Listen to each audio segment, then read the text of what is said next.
Justement, cette souveraineté de l'État, comment vous l'analysez, vous, de votre point de vue? Est-ce qu'elle existe véritablement encore en tant que telle, dans son intégralité et dans son intégrité? Non, elle n'existe plus aujourd'hui, cette souveraineté de l'État.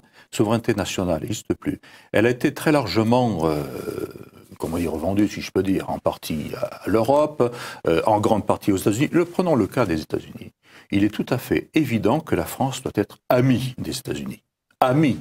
Mais un ami regarde son ami les yeux dans les yeux et lui dit « Là, tu fais une bêtise ». La France, elle est devenue vassale des États-Unis.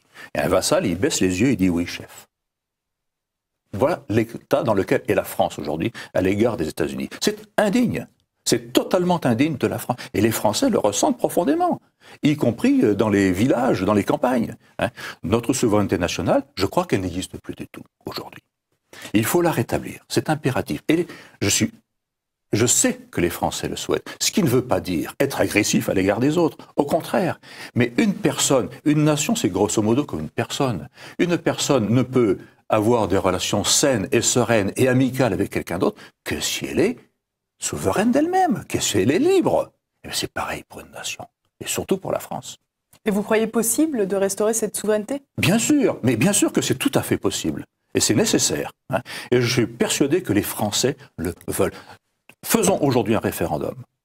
Demandons aux Français s'ils veulent ou non rétablir la souveraineté nationale, ce qui ne veut pas dire être ennemi des autres. Ça, encore une fois, s'ils veulent rétablir la souveraineté nationale, vous aurez un raz-de-marée de oui. J'en suis persuadé.